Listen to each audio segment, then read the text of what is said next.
सुप्रभात मेरे प्यारे बच्चों। जैसा कि आप जानते हैं कि हमारा रिवीज़न शुरू हो चुका है, तो हमारे हिंदी के रिवीज़न को आगे बढ़ाते हुए हम प्रश्नों के उत्तर करने जा रहे हैं। तो चलिए हम शुरू करते हैं। प्रश्न क्रमांक 1, बादशाहत क्या होती है?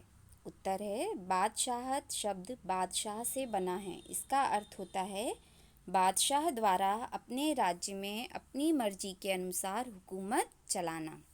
अगला प्रश्न है, कहानी का नाम एक दिन की बादशाहत क्यों रखा गया है?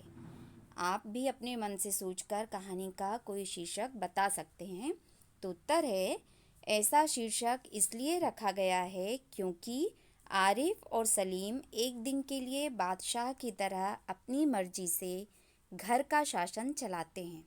वे घर के सभी सदस्यों को आदेश देते हैं, उन्हें क्या करना है, क्या पहनना है, क्या खाना है आदि निर्देश देते हैं। इस कहानी का दूसरा शीर्षक हो सकता है बच्चों की हुकूमत। अगला प्रश्न है, चावल का इस्तेमाल किस किस रूप में होता है? तो उत्तर है, चावल का इस्तेमाल निम्नलिखित चीज़ें बनाने में होता है। नंबर 1, खाने में प्रयुक्त सादा चावल, नमकीन पुलाव, मीठा पुलाव, रोटी।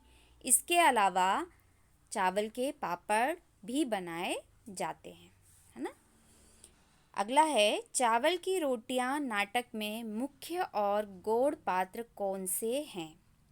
उत्तर है, इस नाटक में कोको महत्वपूर्ण भूमिका में है, अतः उसे नाटक का मुख्य पात्र कहेंगे। बाकी सभी नीनी, मिमी, तिनसु और उबातुन गौड़ पात्र हैं। अगला, अंधेर नगरी की प्रजा राजा के मरने पर खुश क्यों हुई?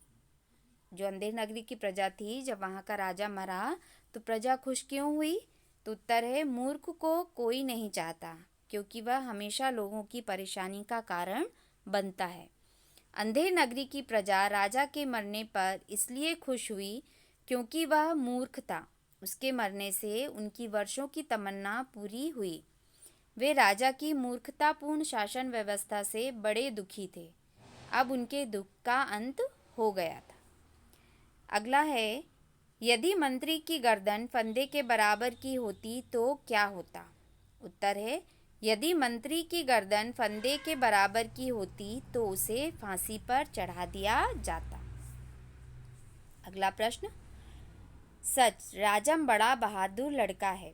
स्वामी को क्यों लगा कि दादी ने यह बात उसे खुश करने के लिए कही? उत्तर है, स्वामी अच्छी तरह जानता था कि उसकी दादी राजम को पसंद नहीं करती हैं, इसलिए उनके मुंह से राजम की बढ़ाई सुनकर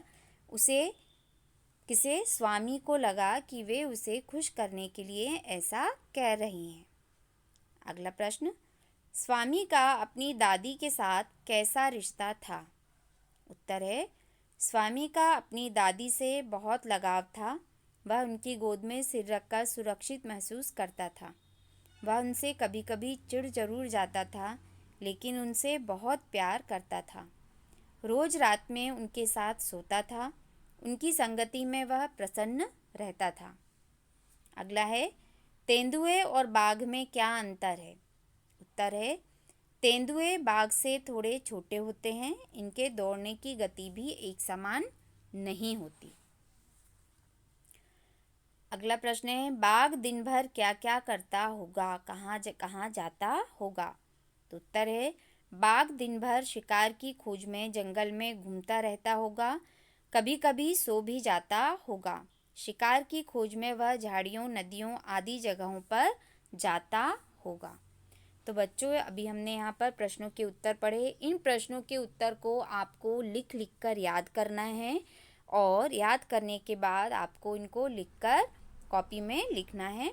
और जैसे ही आपका गृह कार्य पूर्ण होता है, आप मुझे उसकी फ़ोटो क्लिक करके सेंड करेंगे, और आपको जो वर्कशीट शेयर की जाएगी क्लास ग्रुप में, व्हाट्सएप ग्रुप में, उसे आप अपनी हिंदी की कॉपी में करेंगे और उसकी फ़ोटो क्लिक करके मुझे सेंड करेंगे।